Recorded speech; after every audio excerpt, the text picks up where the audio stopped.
بسم اللہ الرحمن الرحیم وقل رب زدنی علما۔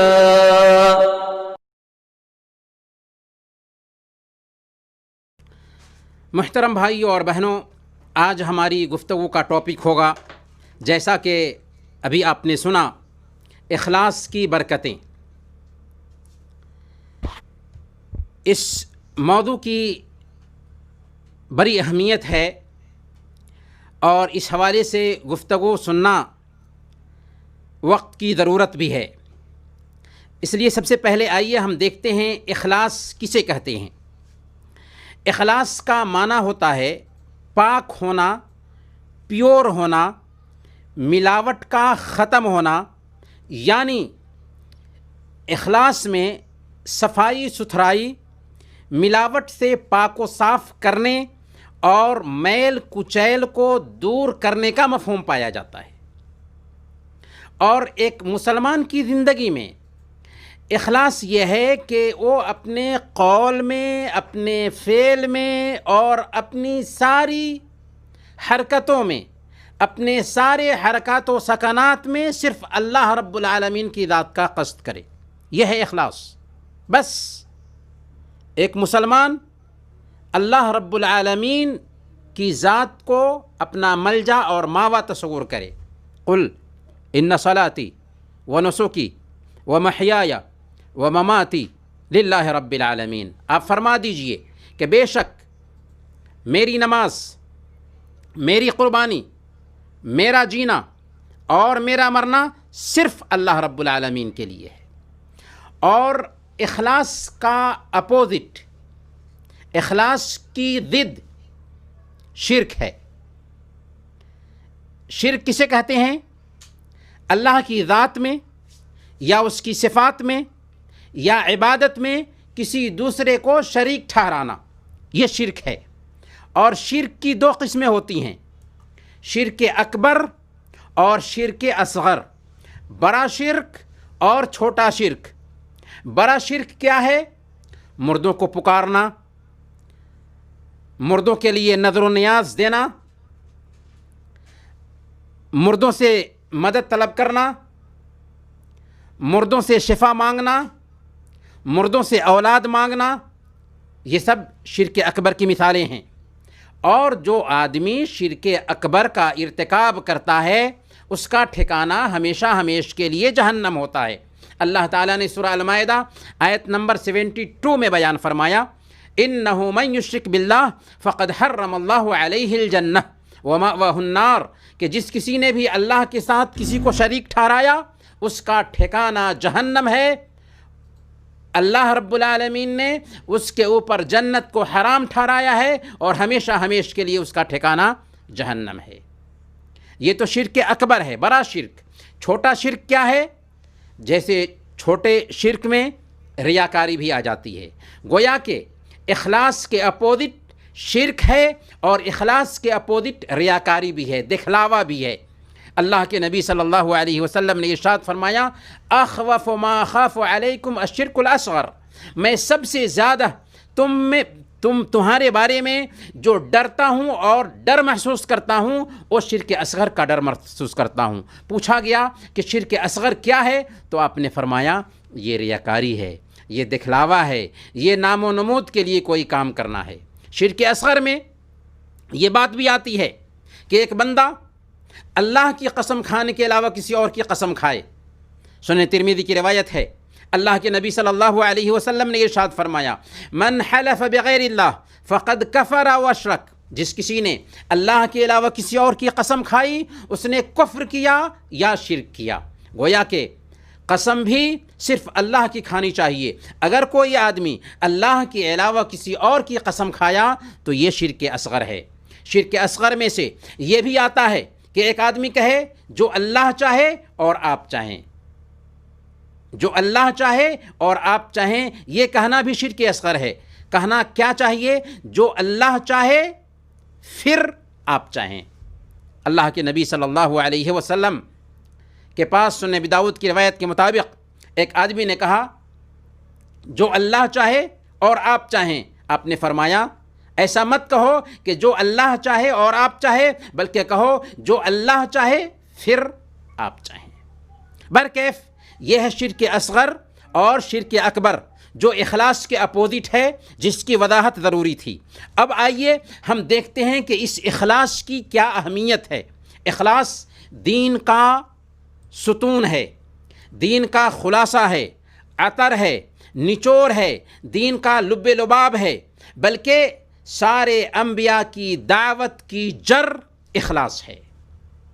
اللہ رب العالمین نے بیان فرمایا وما امروا الا ليعبدوا الله مخلصین له الدین حنفاء، اور ان کو اس کے علاوہ اور کسی بات کا حکم نہیں دیا گیا تھا کہ وہ اللہ کی عبادت کریں، اپنے دین کو اس کے لیے خالص کر کے بالکل یکسو ہو کر، گویا کہ عبادت صرف اور صرف ایک اللہ کی ہونی چاہیے، اور یہی اصل میں اخلاص ہے۔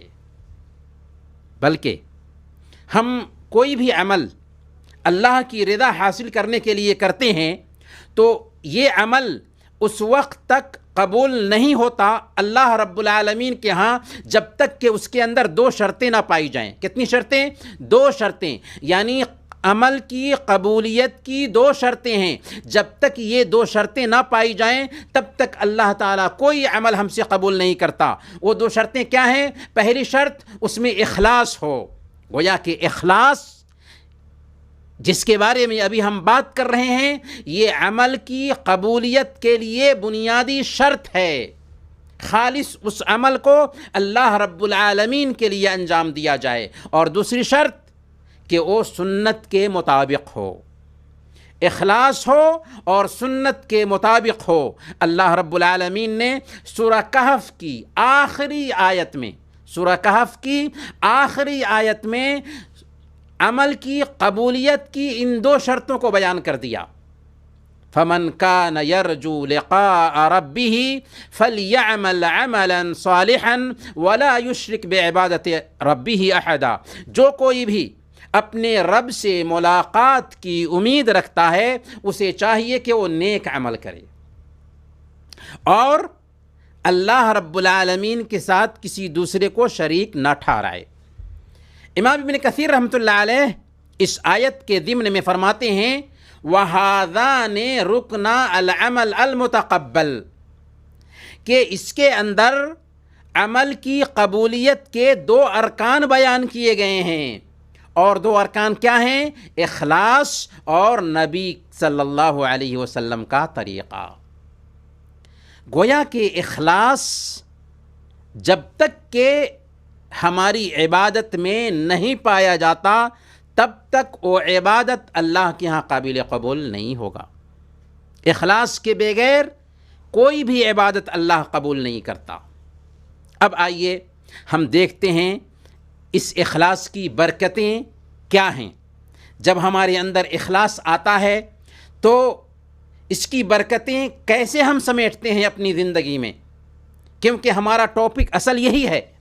ہم دیکھیں گے کہ کیسے اخلاص کی برکتیں ہمیں ہماری زندگی میں ملتی ہیں، انفرادی زندگی میں حاصل ہوتی ہیں، اجتماعی زندگی میں حاصل ہوتی ہیں۔ تو سب سے پہلے اخلاص کی برکتوں میں سے سب سے پہلی برکت ہمیں یہ حاصل ہوتی ہے کہ جو کام اخلاص کے ساتھ ہوتا ہے اس کا اثر ہمیشہ باقی رہتا ہے، اور جو کام اخلاص سے خالی ہوتا ہے وہ بہت جلد ختم ہو جاتا ہے، فنا ہو جاتا ہے، اس کا اثر مٹ جاتا ہے۔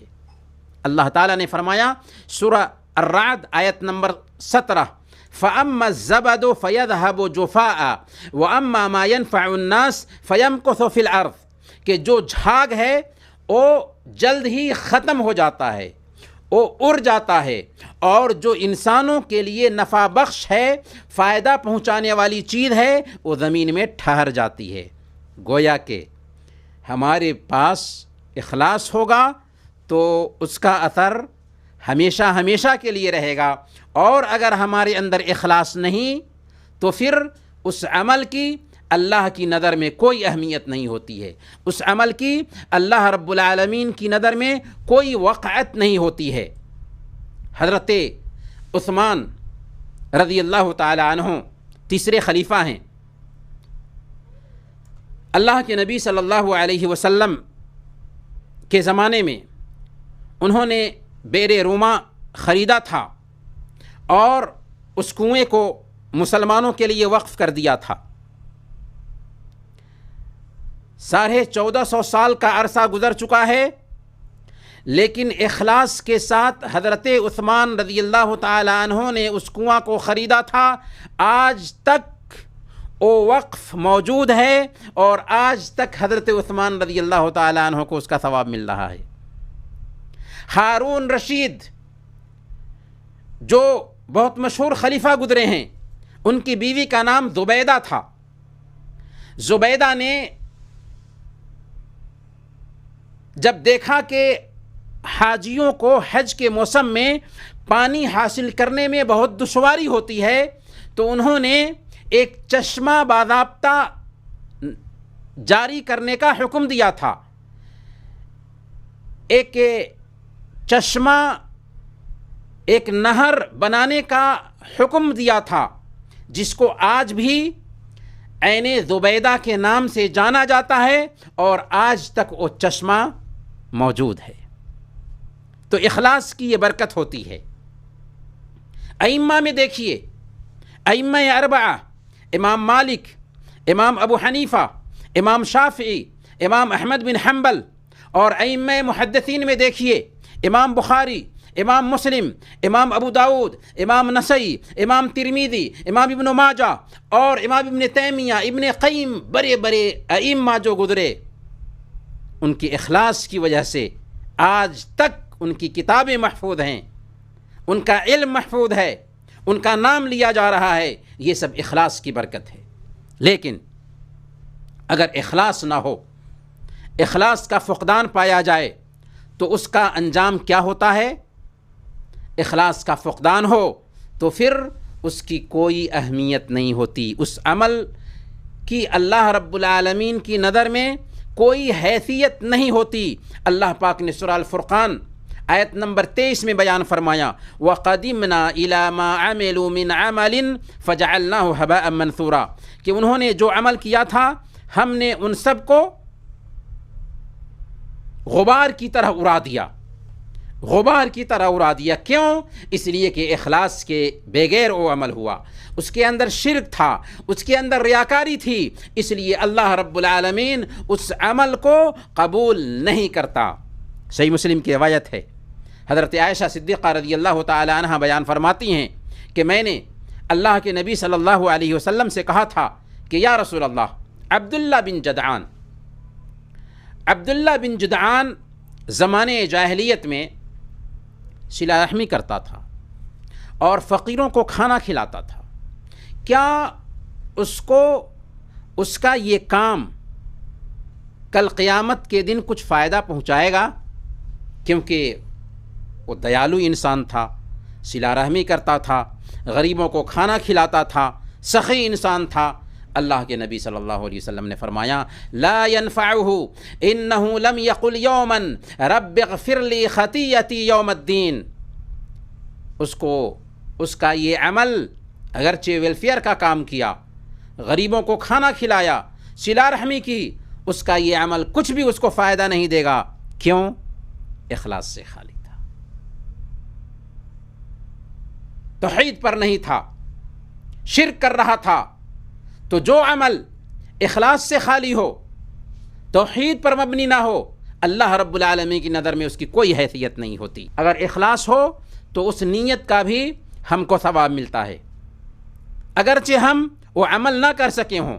اللہ کے نبی صلی اللہ علیہ وسلم نے فرمایا، انما الاعمال بالنیات وانما لکل امرئ ما نوی، کہ کسی بھی عمل کا اعتبار نیت کی بنیاد پر ہوتا ہے، عملوں کا دار و مدار نیت پر ہوتا ہے، جیسی نیت ویسا بدلہ۔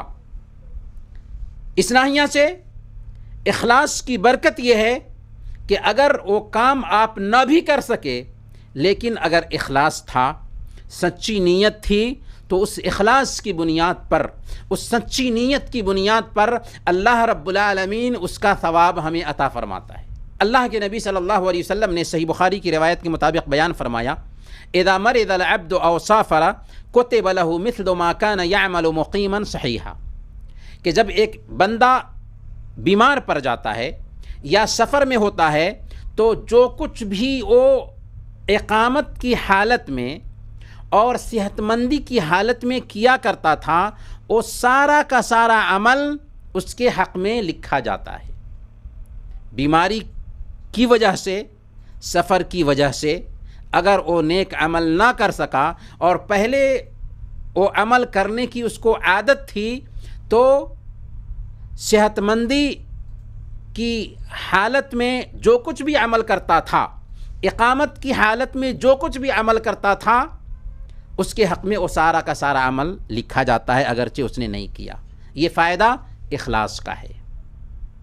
دوسری حدیث دیکھتے ہیں، سنن ابی داؤد کی روایت ہے، اللہ کے نبی صلی اللہ علیہ وسلم نے ارشاد فرمایا، ما من امرئ تکون له صلاۃ بلیل یغلبہ علیہا نوم، کہ جس آدمی کا کوئی وظیفہ رات کا معمول ہو کہ وہ رات میں اٹھ کر کے وظیفہ پڑھتا ہو، لیکن کبھی کبھار نیند کا غلبہ آ جانے کی وجہ سے اس وظیفہ کا اہتمام نہیں کر سکا، الا کتب له اجر صلاته وکان نومه علیہ صدقہ، تو اس کے لیے اس نماز کا ثواب لکھ دیا جاتا ہے اور اس کا سونا اس کے لیے صدقہ ہوتا ہے۔ کیا مطلب؟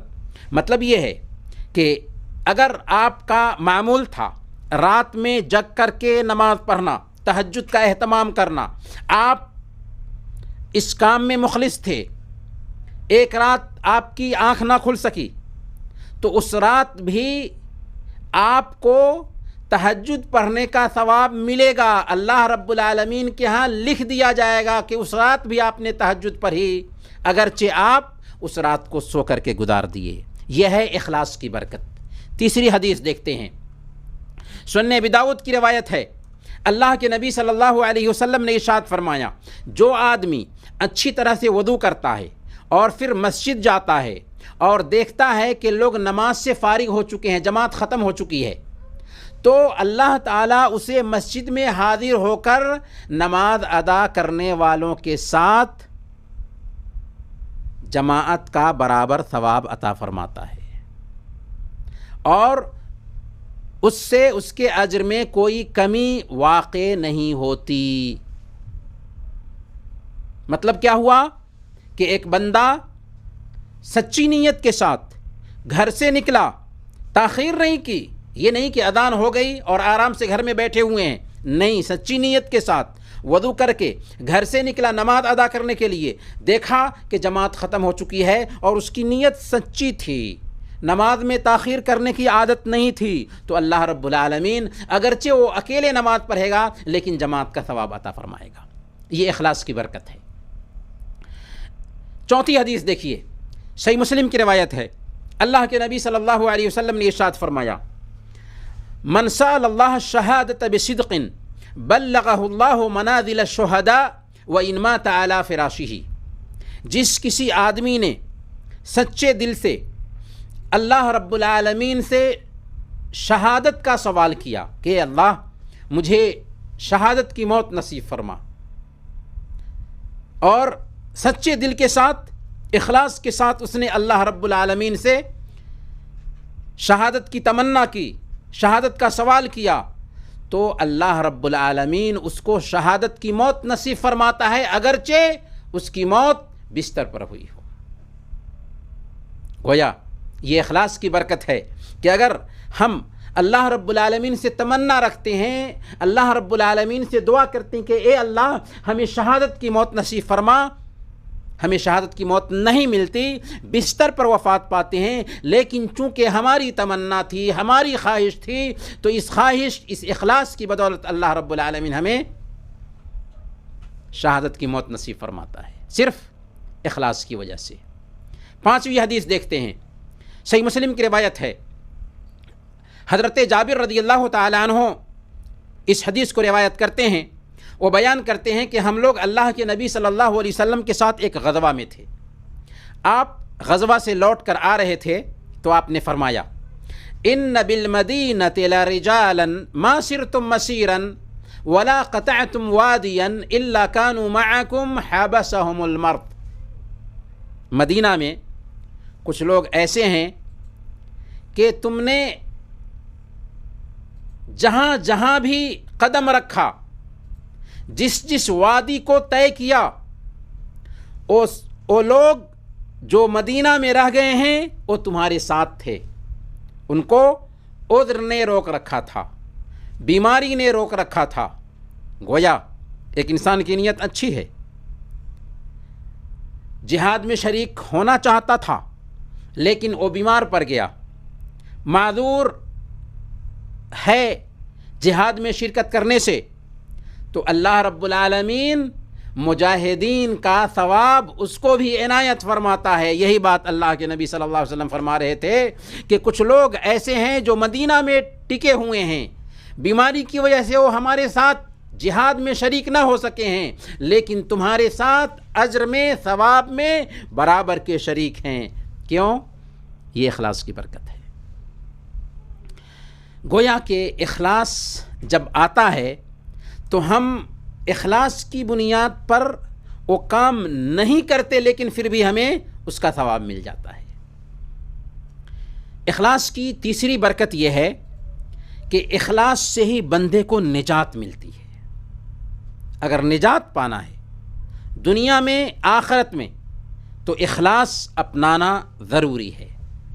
صحیح بخاری کی ایک روایت ہے، بہت مشہور روایت ہے، 3 غار والوں کا قصہ اس میں بیان کیا گیا ہے۔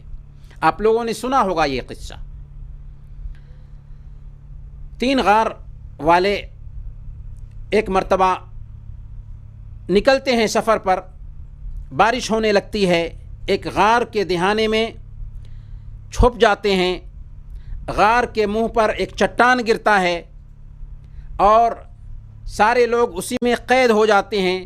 اب تینوں کے تینوں اللہ رب العالمین سے دعا کرتے ہیں۔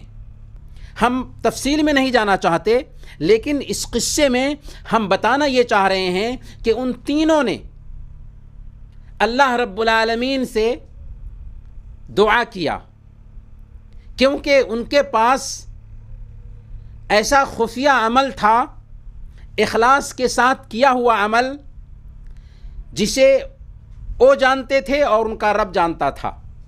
اسی لیے انہوں نے کہا کہ اے اللہ، اگر ہم نے وہ کام صرف تیری رضا کے لیے کیا تھا تو اے اللہ ہمیں اس چٹان سے نجات دے، اس مصیبت سے نجات عطا فرما۔ چنانچہ تینوں نے دعا کی تو تینوں کی دعا کی بدولت چٹان سے ان کو نجات ملی اور اس طریقے سے وہ اس غار سے نکل گئے۔ اسی طریقے سے ایک دوسرا واقعہ ہم آپ کے سامنے میں رکھیں گے۔ اکرمہ بن ابو جہل رضی اللہ تعالیٰ عنہ کا واقعہ ہے۔ سن 8 ہجری میں جب مکہ پر فتح پایا اللہ کے نبی صلی اللہ علیہ وسلم نے، تو سارے دشمنوں کے عام معافی کا اعلان کر دیا تھا۔ صرف 4 لوگ ایسے تھے جو بڑے مجرم تھے، ان کے خون کو معاف نہیں کیا۔ ان میں سے ایک اکرمہ بن ابو جہل رضی اللہ تعالی عنہ ہیں، جو بعد میں اسلام قبول کرتے ہیں۔ یہ مکہ سے نکل گئے، یمن کے راستے میں ایک کشتی پر سوار ہوئے۔ کشتی جب بیچ سمندر میں گئی تو ڈانواں ڈول ہونے لگی اور قریب تھا کہ کشتی ڈوب جائے۔ اس وقت سب نے آپس میں یہ طے کیا کہ دیکھو یہاں پر ہمارے بھگوان کچھ کام نہیں آئیں گے، اس لیے خالص ایک اللہ سے دعا کرو، تبھی تم اس سے بھنور سے نکل سکتے ہو۔ چنانچہ انہوں نے خالص اللہ رب العالمین سے دعا کیا۔ اس وقت اکرمہ بن ابی جہل رضی اللہ تعالی عنہ نے یہ کہا تھا کہ اگر پریشانی میں ہمارے بھگوان کام نہیں آتے تو پھر اسی بات کی طرف تو محمد صلی اللہ علیہ وسلم بلا رہے ہیں. اسی لیے اس نے عہد کیا کہ اگر میں اس سے نجات پا گیا تو پھر محمد صلی اللہ علیہ وسلم کے پاس جاؤں گا اور اسلام قبول کروں گا. چنانچہ واقعی وہ لوگ نجات پا جاتے ہیں، سمندر کے طوفان سے بچ جاتے ہیں، اور اکرمہ بن ابی جہل رضی اللہ تعالیٰ عنہ اللہ کے نبی صلی اللہ علیہ وسلم کے پاس آتے ہیں. اللہ کے نبی صلی اللہ علیہ وسلم کے پاس پہلے ان کی بیوی ان کے لیے امان لے چکی تھیں، اور اس طریقے سے اکرمہ بن ابی جہل رضی اللہ تعالیٰ عنہ اسلام قبول کر لیتے ہیں. تو اخلاص کے ساتھ جو دعا کیا اس کی برکت یہ ہوئی کہ اللہ رب العالمین نے نجات دیا. اصحاب کہف کو دیکھیے، سورہ کہف میں غار والوں کا قصہ بیان کیا گیا ہے. بہت مشہور قصہ ہے. 7 نوجوان تھے جو اپنے وقت کی حکومت کے دین کے خلاف ایک اللہ کی عبادت کے لیے کمر کس چکے تھے. جب حکومت وقت نے ان کے خلاف کارروائی شروع کی تو 7 نوجوان نکلتے ہیں اپنی بستی سے اور ایک غار میں پناہ لیتے ہیں. اللہ رب العالمین نے اس غار میں، چونکہ وہ مخلص تھے، اپنے دین کی حفاظت چاہ رہے تھے، اس لیے ان 7 لوگوں کے اوپر نیند طاری کر دیا اور 309 سال تک سوتے رہے. 309 سال کے بعد جگے تو دشمن جا چکے تھے. نیک دل بادشاہ اس وقت آ چکا تھا، اور اس طریقے سے پتہ چل سکا کہ یہ وہ لوگ ہیں جو 309 سال سے سو رہے تھے. اللہ رب العالمین نے ان کے اخلاص کی وجہ سے ان کو نجات دیا اور 309 سال تک سلائے رکھا. تو یہ ہے اخلاص کی برکت کہ اخلاص کے ذریعہ ہمیں نجات ملتی ہے. اخلاص کی برکتوں میں سے چوتھی برکت یہ ہے کہ اخلاص اگر ہو تو عمل کم ہونے کے باوجود اللہ رب العالمین اس کا بہتر سے بہتر بدلہ عطا فرماتا ہے. عمل کم ہے لیکن بدلہ بہتر سے بہتر ملتا ہے صرف اخلاص کی وجہ سے. اس حوالے سے سب سے پہلی حدیث ہم آپ کے سامنے میں رکھیں گے تاکہ بات سمجھ میں آ سکے. سنن ترمذی اور ابن ماجہ کی حدیث ہے. حضرت عبداللہ بن عمر رضی اللہ تعالیٰ عنہ بیان کرتے ہیں کہ اللہ کے نبی صلی اللہ علیہ وسلم نے ارشاد فرمایا، قیامت کے دن تمام لوگوں کے سامنے میری امت کے ایک آدمی کو پکارا جائے گا، بلایا جائے گا، اور اس کے 99 دفتر اس کے سامنے پھیلا دیے جائیں گے. یعنی کل قیامت کے دن ایک آدمی کو سارے لوگوں کے سامنے میں بلایا جائے گا اللہ رب العالمین کے سامنے، اور اس کے عمل کے 99 دفتر اس کے سامنے پھیلا دیے جائیں گے، اور ہر دفتر اس کی حد نگاہ تک پھیلا ہوگا. جہاں تک اس کی نگاہ جا رہی ہوگی وہاں تک وہ دفتر پھیلا ہوگا.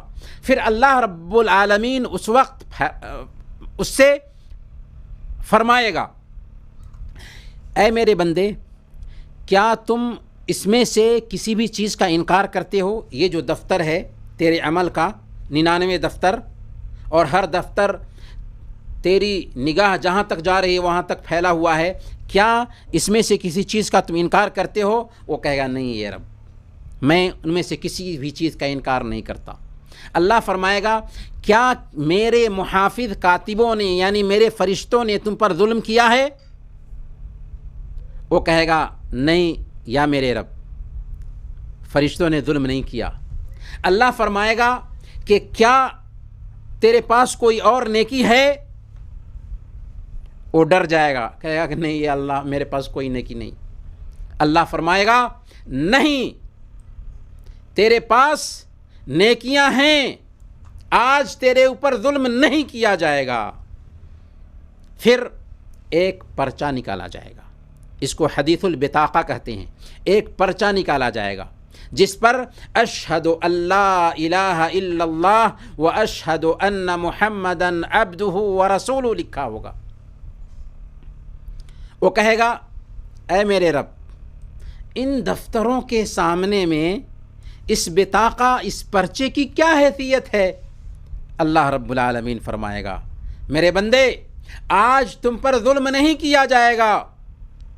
پھر وہ تمام دفتر وزن کرنے کے لیے ایک پلڑے میں رکھے جائیں گے اور وہ چھوٹا سا پرچہ دوسرے پلڑے میں رکھا جائے گا. فطاشت السجلات وثقلت البطاقہ. اللہ کے نبی صلی اللہ علیہ وسلم فرماتے ہیں کہ وہ سارے کے سارے دفتر، 99 عمل کے دفتر جو تا حد نگاہ ایک دفتر ہوگا، وہ سارے کے سارے دفتر ہلکے پر جائیں گے اور وہ بطاقہ بھاری پر جائے گا. کون سا بطاقہ؟ جس پہ اشہد اللہ الہ الا اللہ و اشہد ان محمدن عبدہ و رسولہ لکھا ہوگا. دیکھا، یہ اخلاص کی برکت ہے کہ اگر سچے دل سے ایک بندہ کلمہ لا الہ الا اللہ کا اقرار کرتا ہے تو عجیب طریقے سے معمولی نیکی ہے، معمولی نیکی. ہم نے کیا کہا کہ اخلاص کی برکت یہ ہے کہ عمل کم ہونے کے باوجود بہتر سے بہتر بدلہ ملتا ہے. لا الہ الا اللہ کا اقرار کیا تھا، سچے دل سے اقرار کیا تو اس کے عمل کے 99 دفتر ہلکے پر جاتے ہیں اور لا الہ الا اللہ کا پلڑا بھاری پر جاتا ہے. دوسری روایت دیکھتے ہیں، صحیح بخاری کی روایت ہے. اللہ کے نبی صلی اللہ علیہ وسلم نے ارشاد فرمایا من صام یوما فی سبیل اللہ باعد اللہ بذلک اليوم وجہہ عن النار 70 خریفہ. جس کسی نے اللہ کی رضا کے لیے ایک روزہ رکھا، نفلی روزہ، اللہ تعالی اس ایک روزہ کی وجہ سے اس کے چہرے سے جہنم کو 70 سال کی مسافت میں دور کر دیتا ہے. کتنے سال کی مسافت میں؟ 70 سال کی مسافت میں دور کر دیتا ہے. جو بندہ ایک روزہ اللہ کی رضا حاصل کرنے کے لیے اخلاص کے ساتھ رکھتا ہے تو اللہ تعالیٰ جہنم کو اس کے چہرے سے 70 سال کی مسافت میں دور کر دیتا ہے. اخلاص کی برکت ہے یہ. اگر واقعی ہم اخلاص کے ساتھ ایک روزہ رکھتے ہیں تو اللہ تعالیٰ ہمارے چہرے سے جہنم کو 70 سال کی مسافت میں دور کر دے رہا ہے. تیسری حدیث دیکھیے، صحیح بخاری کی یہ روایت ہے. حضرت ابو ہریرہ رضی اللہ تعالیٰ عنہ اس حدیث کے راوی ہیں. وہ بیان کرتے ہیں کہ اللہ کے نبی صلی اللہ علیہ وسلم نے ارشاد فرمایا ایک بدکار عورت جو بدکاری کیا کرتی تھی، اس کی اللہ رب العالمین نے مغفرت فرما دی، اس لیے کہ اس کا گزر ایک کتے کے پاس سے ہوا جو زمین چاٹ رہا تھا، پیاس کی وجہ سے مرنے کے قریب تھا اور زمین چاٹ رہا تھا. اس نے دیکھا تو اپنا موزہ نکالا اور اپنے دوپٹے سے باندھا اور پھر اس کے لیے کنویں سے پانی نکالا اور لا کر کے اس کو پلا دیا. تو اس کی وجہ سے اللہ رب العالمین نے اس کے گناہ کو معاف فرما دیا. کیوں؟ اس بدکار عورت کے اندر جو اخلاص آیا تھا کہ یہ کتا ہے جو پیاسا ہے، ناپاک جانور ہے لیکن پیاسا ہے. اخلاص کا جذبہ جو اس عورت کے اندر پیدا ہوا، اس جذبے کی اللہ رب العالمین کے اندر، اللہ رب العالمین کے پاس ایسی قدر ہے کہ اللہ رب العالمین نے اس عورت کے گناہوں کو معاف فرما دیا. اور صحیح بخاری اور مسلم ہی کی روایت ہے. حضرت ابو ہریرہ رضی اللہ تعالیٰ عنہ بیان فرماتے ہیں کہ اللہ کے نبی صلی اللہ علیہ وسلم نے بیان فرمایا کہ بینما رجل یمشی بطریق، ایک بندہ راستے سے گزر رہا تھا کہ اس نے ایک خاردار کانٹے کو دیکھا جو کس انسانوں کے راستے میں گرا ہوا تھا. فاخرہ، اس نے اس کو اٹھایا اور راستے سے دور کر دیا. اللہ رب العالمین کو اس کی یہ ادا اس قدر پسند آئی کہ اللہ نے اس کے گناہ کو معاف فرما دیا. کیوں؟ اخلاص کی برکت سے. راستے سے ہم گزر رہے تھے، راستے میں دیکھا کہ لوگوں کے راستے میں کوئی بھی اذیت ناک چیز ہے، کانٹا ہے، کوئی بھی چیز ہے جس سے لوگوں کو نقصان پہنچ سکتا ہے، ہم نے اس کو دور کر دیا۔ بہت بڑی نیکی ہے۔ اللہ رب العالمین نے اس نیکی کی وجہ سے ایک بندے کو جنت میں داخل کیا۔ گویا کہ اخلاص اگر آتا ہے تو معمولی نیکی کی بڑی قدر ہوتی ہے اللہ رب العالمین کی نظر میں، لیکن اگر اخلاص نہ ہو تو بڑی سے بڑی نیکی کریں، بڑا سے بڑا کام کریں، عظیم سے عظیم خدمت انجام دیں، ویلفیئر کا کام کریں، دعوت کا کام کریں، لوگوں کی تعلیم کا کام کریں، صدقات و خیرات کا کام کریں، کوئی بھی کام کریں، لیکن اگر اس کے اندر اخلاص نہیں ہے تو وہ بڑا سے بڑا عمل ہمارے چہرے پر مار دیا جاتا ہے، بلکہ وہ وبال جان بنتا ہے۔ سنن ترمذی کی روایت ہے اور یہ بھی بہت مشہور روایت ہے۔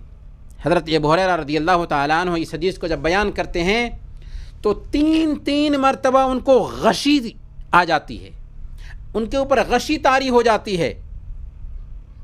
پھر جب افاقہ ہوتا ہے تو کہتے ہیں کہ میں نے اللہ کے نبی صلی اللہ علیہ وسلم سے سنا کہ 3 طرح کے لوگوں کا فیصلہ ہوگا کل قیامت کے دن، ان میں سے ایک شہید ہوگا، اسے اللہ کے پاس میں لایا جائے گا، اللہ رب العالمین اپنی نعمتیں اسے پہچنوائے گا، وہ اللہ کی نعمتوں کو یاد کر لے گا، اللہ تعالیٰ اس سے پوچھے گا کہ تو نے میرے لیے کیا کیا، وہ کہے گا اے اللہ تیرے لیے میں شہادت پا لیا۔ اللہ رب العالمین کہے گا کہ تم جھوٹے ہو، تو نے اس لیے جہاد کی تاکہ تمہیں بہادر کہا جائے۔ پھر اس کے بارے میں حکم دیا جائے گا اور اسے گھسیٹ کر کے جہنم میں ڈال دیا جائے گا۔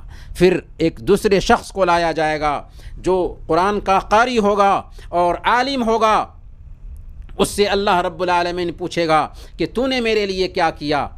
اللہ رب العالمین اس کو اپنی نعمتیں یاد دلائے گا، وہ اللہ کی نعمتوں کو پہچان لے گا۔ پھر اللہ پوچھے گا کہ تو نے میرے لیے کیا کیا، وہ کہے گا کہ اے اللہ میں نے تیرے لیے قرآن پڑھا اور دوسروں کو پڑھایا اور علم سیکھا اور دوسروں کو سکھایا۔ اللہ کہے گا تم جھوٹے ہو، تو نے اس لیے علم سیکھا تاکہ تجھے عالم کہا جائے، تو نے اس لیے قرآن سیکھا تاکہ تجھے قاری کہا جائے، تمہیں ایسا کہہ دیا گیا۔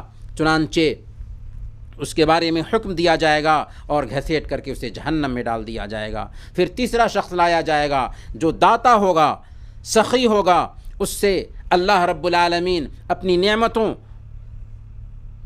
کو پہچنوائے گا، وہ اللہ کی نعمتوں کو پہچان لے گا۔ اللہ رب العالمین پوچھے گا کہ تو نے میرے لیے کیا کیا، وہ کہے گا کہ اے اللہ میں جو راستے کو تو پسند کرتا ہے ان سارے راستوں میں خرچ کیا۔ اللہ رب العالمین فرمائے گا تو نے اس لیے خرچ کیا تاکہ تو داتا کہا جائے، سخی کہا جائے، اور دنیا میں تجھے سخی کہہ دیا گیا۔ پھر اسے حکم دیا جائے گا اور گھسیٹ کر کے جہنم میں ڈال دیا جائے گا۔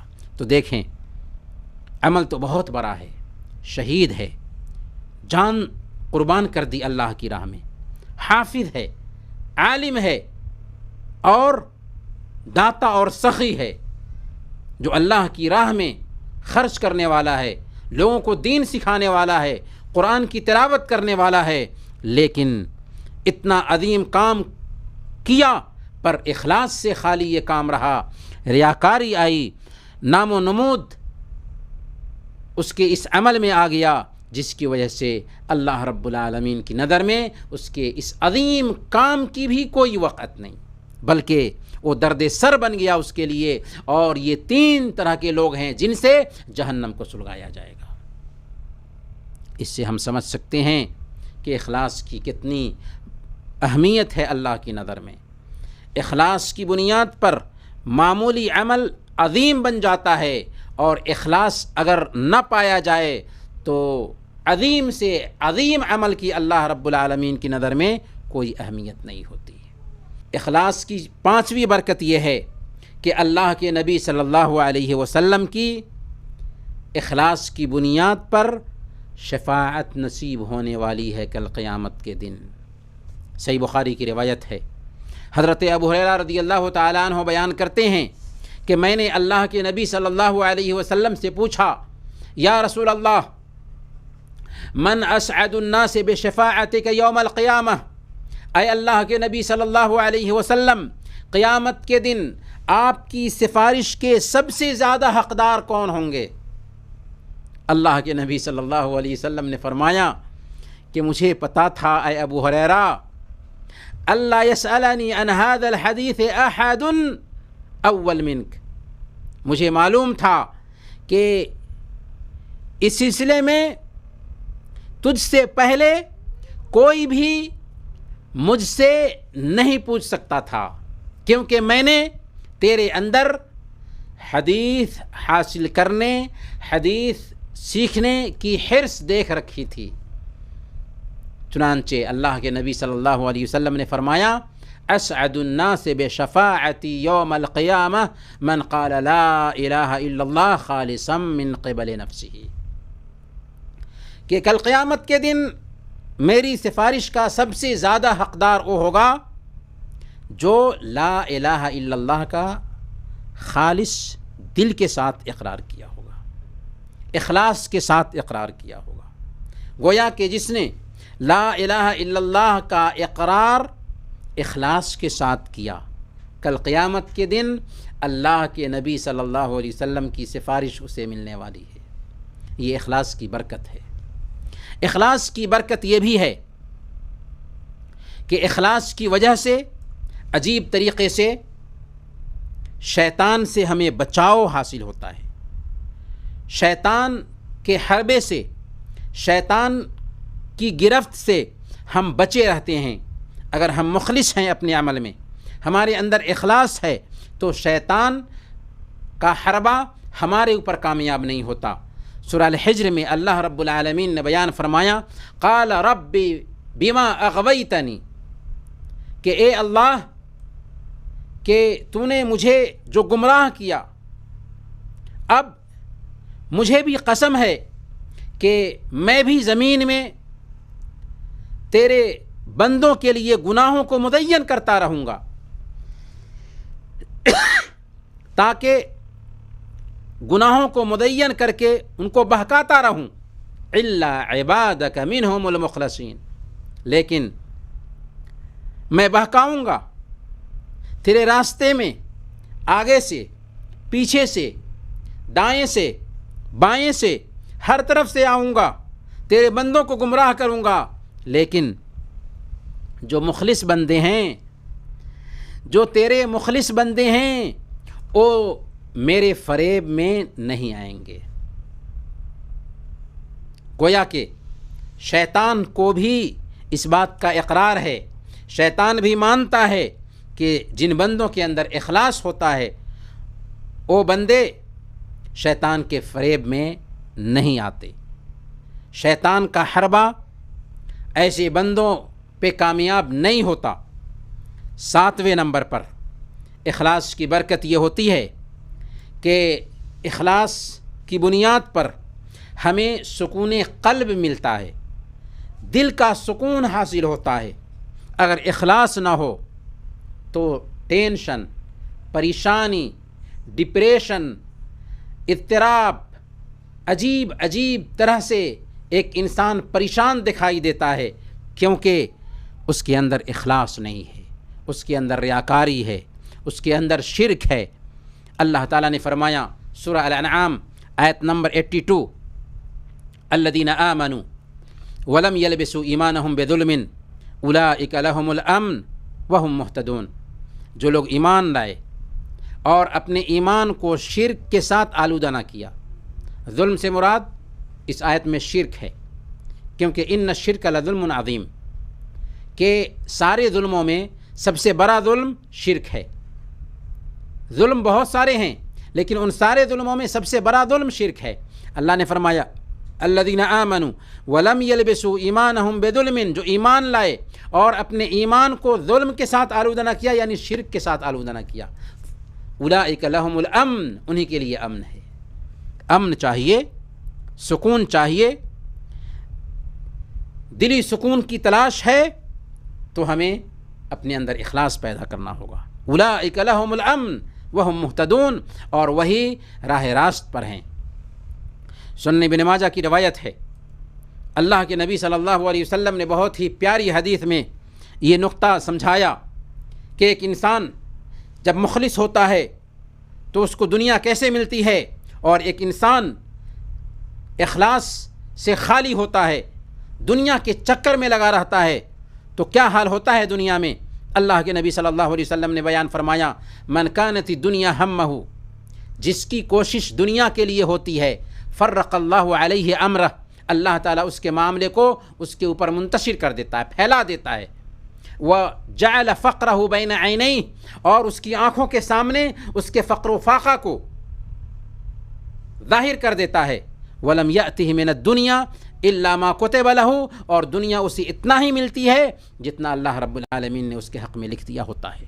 ومن کانت الآخرۃ نیتہ جمع اللہ لہ امرہ وجعل غناہ فی قلبہ واتتہ الدنیا وہی راغمہ، اور جس کی کوشش آخرت کے لیے ہوتی ہے، اللہ رب العالمین اس کے معاملے کو سمیٹ دیتا ہے اور اس کے دل میں بے نیازی پیدا کر دیتا ہے، اور دنیا جھک کر کے اس کے سامنے آ جاتی ہے۔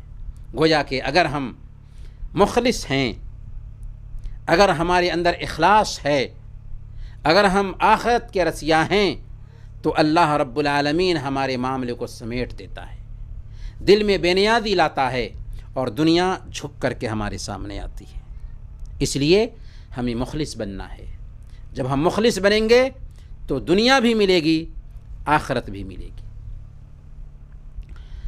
8ویں نمبر پر اخلاص کی برکت یہ ہے کہ اخلاص کی وجہ سے کوئی جائز کام، جو دنیا کے بہت سارے جائز کام، مباح کام ہم کر رہے ہوتے ہیں، وہ مباح کام بھی اخلاص کی وجہ سے عبادت بن جاتا ہے۔ یعنی اگر اخلاص آ جائے، نیت اچھی ہو جائے، تو مباح اور جائز کام بھی عبادت بن جاتا ہے۔ جیسے ہم سوتے ہیں، کھاتے ہیں، پیتے ہیں، جاگتے ہیں، کماتے ہیں، یہ سب کے سب اگر اخلاص آ جائے تو یہ جائز جو کام ہیں وہ سارے کے سارے کام عبادت بن جاتے ہیں، جبکہ نیت اچھی ہو، اخلاص اس کے اندر ہو۔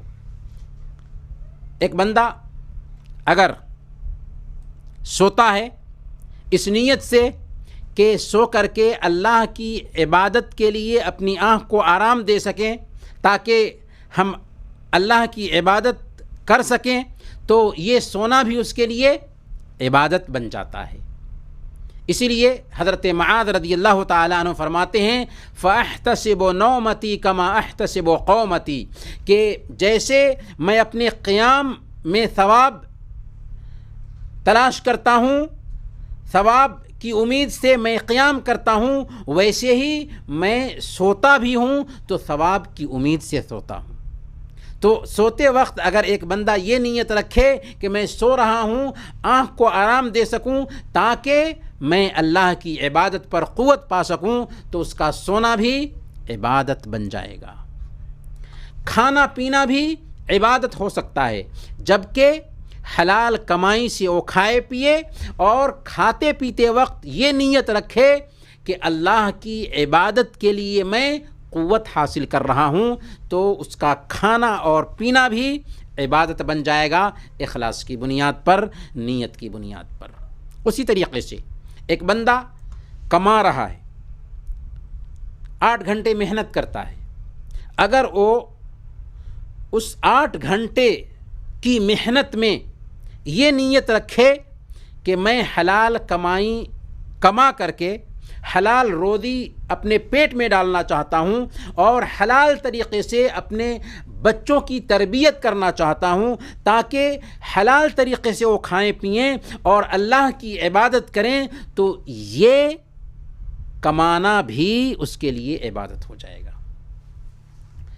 ایک حدیث میں آتا ہے، اللہ کے نبی صلی اللہ علیہ وسلم ایک شخص کے پاس سے گزرے، صحابہ کرام آپ کے ساتھ تھے، صحابہ نے کہا کہ کاش کہ اس آدمی کی محنت اللہ کے راہ میں ہوتی۔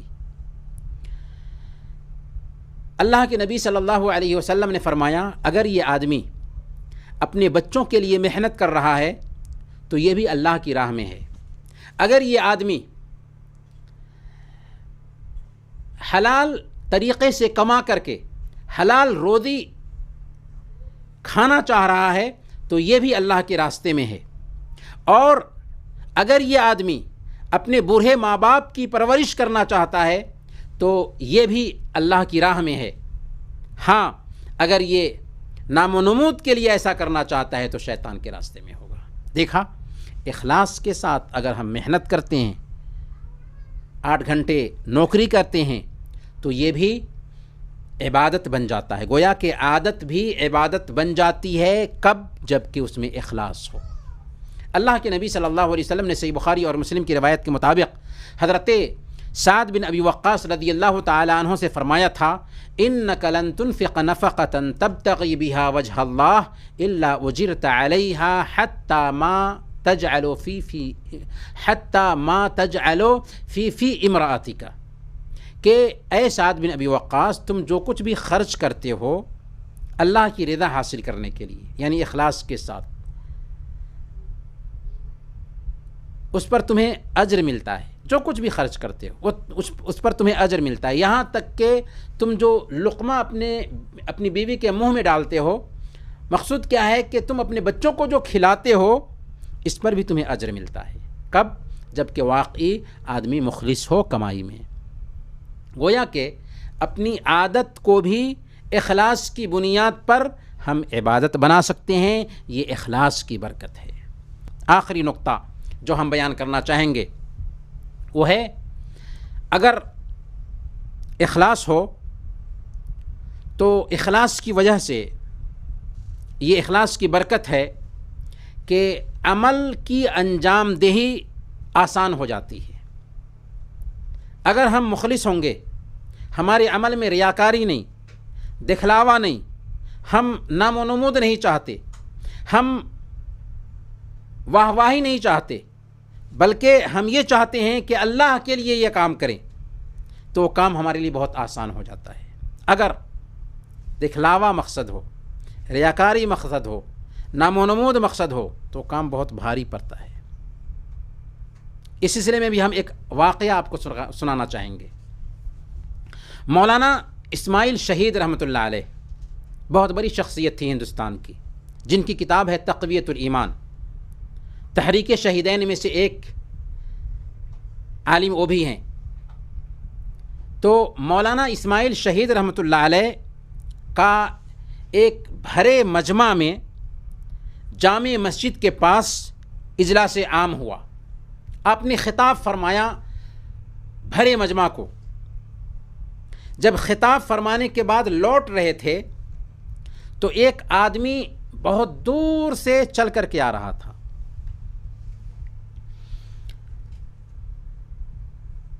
مولانا اسماعیل شہید رحمۃ اللہ علیہ سے ملاقات ہوئی تو اس نے کہا کہ کیا پروگرام ختم ہو گیا؟ تو مولانا نے کہا کہ ہاں پروگرام ختم ہو گیا، میں اس لیے آیا تھا تاکہ مولانا اسماعیل شہید رحمۃ اللہ حفظہ اللہ کی تقریر سنوں۔ تو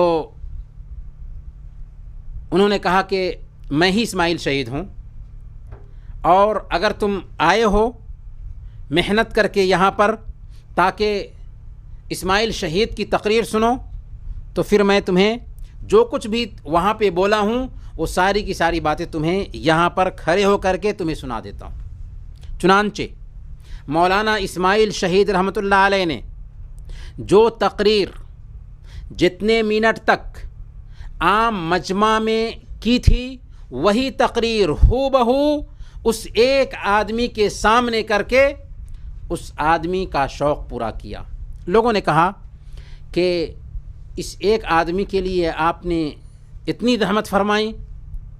تو مولانا اسماعیل شہید رحمۃ اللہ علیہ نے کہا کہ جب میں بھرے مجمع کو خطاب کر رہا تھا تو وہاں بھی میں اپنے رب کو راضی کرنا چاہتا تھا، اور اس ایک آدمی سے خطاب کر رہا ہوں تو یہاں بھی میں اپنے رب کو راضی کرنا چاہتا ہوں۔ تو اخلاص کی یہ برکت ہے۔ اخلاص جب آتا ہے ایک انسان کے اندر تو کام بہت آسان ہو جاتا ہے۔ سوال یہ ہے کہ اخلاص ہمارے اندر کیسے پیدا ہوگا؟ سب سے پہلے اللہ سے اپنا تعلق مضبوط کریں اور اپنی عبادت میں احسان کی کیفیت پیدا کریں۔ ان تعبد اللہ کأنک تراہ فإن لم تکن تراہ فإنہ یراک۔ اگر ہم یہ احساس اپنے اندر پیدا کر لیں کہ ہم اللہ کو دیکھ رہے ہیں، یہ پہلا درجہ ہے احسان کا کہ ہم اللہ کو دیکھ رہے ہیں۔ اگر یہ احساس پیدا نہیں ہو پاتا ہے تو کم سے کم یہ سوچے کہ اللہ ہمیں دیکھ رہا ہے۔ اگر یہ احساس پیدا ہو جائے گا تو عجیب طریقے سے ہمارے اندر اخلاص پیدا ہوگا۔ کیوں؟ اس لیے کہ ہم وہ کام کریں گے تو ہم یہ سوچیں گے کہ اللہ کو ہم دیکھ رہے ہیں، یا کم سے کم اللہ ہمیں دیکھ رہا ہے، تو اس میں اللہ کے لیے وہ کام انجام دینے کا جذبہ ہوگا، دکھلاوا نہیں آئے گا، ریاکاری نہیں آئے گی، اخلاص پیدا ہوگا۔ دوسرے نمبر پر عمل کو چھپانے کی کوشش کریں، عمل کو چھپانے کی کوشش کریں۔ داؤد بن ابی ہند کے بارے میں آتا ہے کہ 40 سال تک وہ روزہ رکھتے رہے اور گھر والوں کو پتہ نہ چل سکا کہ انہوں نے 40 سال تک نفلی روزہ رکھا، کیونکہ وہ موچی کا کام کرتے تھے۔ جب گھر سے جاتے تو کھانا لے کر کے جاتے، صدقہ کر دیتے، اور گھر پر آتے تو گھر والوں کے ساتھ افطار کرتے تھے۔ محترم بھائیوں اور بہنوں، یہ اخلاص کی برکتیں تھیں جن کے حوالے سے ابھی ہم نے بات کی ہیں۔ یہ باتیں اس لیے عرض کی گئی ہیں تاکہ ہم قدم قدم پر اپنے عمل پہ غور کریں، ہم اپنے حرکات و سکنات کا جائزہ لیں کہ کس حد تک ان میں اخلاص کا عمل دخل پایا جاتا ہے۔ اگر اس میں ریاکاری ہے، دکھلاوا ہے، تو یاد رکھیں کہ نہ صرف یہ کہ وہ عمل اللہ رب العالمین قبول نہیں کرتا، بلکہ وہ عمل ہمارے لیے وبال جان بن جائے گا۔ اور اگر ہم اپنے عمل میں اخلاص پیدا کر لیں، للہیت پیدا کر لیں، تو معمولی عمل کیوں نہ ہو، اللہ کی نظر میں اس کی بڑی قدر ہوگی۔ تو ہم اخیر میں اللہ رب العالمین سے دعا کرتے ہیں کہ الہ العالمین تو ہم سب کے عمل میں اخلاص پیدا فرما۔ الہ العالمین جو لوگ اس دنیا سے گزر چکے ہیں ان کی قبر کو نور سے بھر دے، انہیں جنت الفردوس میں جگہ نصیب فرما، اور جو لوگ بیمار ہیں اگرچہ ان کی بیماری مایوس کن کیوں نہ ہو، الہ العالمین انہیں شفائے عاجلہ کاملہ نصیب فرما۔ جو لوگ پریشان حال ہیں ان کی پریشانی کو دور فرما دے۔ الہ العالمین ہم سب کو زندہ رکھنا تو ایمان پر زندہ رکھنا، اور وفات دینا تو ایمان پر وفات دینا۔ وصلی اللہ علی نبینا محمد وعلی آلہ وصحبہ اجمعین۔